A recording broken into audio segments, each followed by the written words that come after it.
Pass जानानै आङो गोसोखौ बिराद मोजां मोननाय जादों। फार्स्ट अफ अल आंनि मुङा जाबाय सस्तिका नार्जारि। बयनिसिमबो गोजोन फुंबिलि।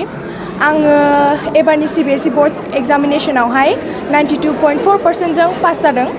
ओमफ्राय आंनि आउट अफ अल द साबजेक्ट्स आङो बर'आवहाय 99 मोननो हादों आउट अफ 100। ओमफ्राय आङो बेनि थाखायनो बिराद गोजोननाय मोनदों। ओमफ्राय आंल' नङा, आंनि लोगोफोराबो माखासे बिराद मोजां मोजां पार्सेन्टेज मोननाय जादों। ओमफ्राय आंनि स्कुलनि टिचार्स, भाइस प्रिन्सिपाल, चेयारमेन सारनि हेफाजाबनि थाखायबो आङो बिराद मोजां मार्क्स मोननो हादों। बिनि थाखाय आं बिराद गोजोननाय मोनदों। आङो बे फरायसालियावहाय 5 बोसोर जाबाय थानाया, बिराद उन्दैनिफ्रायनो दङ। बिराद मोजां एक्सपिरियेन्स मोनदों। बयबो बिराद मोजां, टिचार्सफ्राबो बिराद फ्रेन्डलि।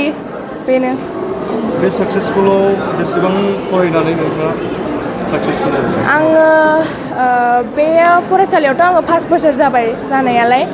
ओमफ्राय बे जार्निया माने इजिबो नङामोन, नाथाय एथ'बां हार्डबो नङामोन आरोखि ना। बिराद इन्जयमेन्ट मोनबोदों। ओमफ्राय आं जेसेबां दा पार्सेन्टेज लाखिनो हादों बेजों आङो बिराद गोजोननाय मोनदों।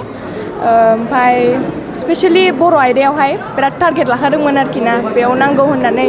बेखौनो मोननायखाय बिराद गोजोननाय मोनबाय। दा बेयाव फरायगोन ना दस्रा फरायगोन? आङो दा बेखौथ' मिन्थिथ'ला, नाथाय बेखौनो सानदों।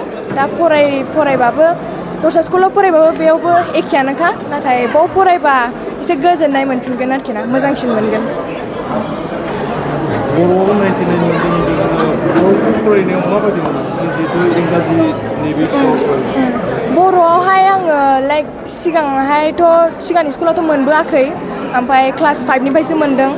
आं बर'खौबो एथ'बां बिदि एक्सपार्ट नङामोन आरोखि ना। मिजिं सारनि हेफाजाबजोंसो आङो बिराद आवगायदों सिगांहायबो बर' आयदायावहाय आङो खमानो मोनोमोन, नाथाय एबारहाय बांसिन मोननानैहाय बिराद गोजोननाय मोनदों आरोखि ना, मिजिं सारनि हेफाजाबजोंहाय।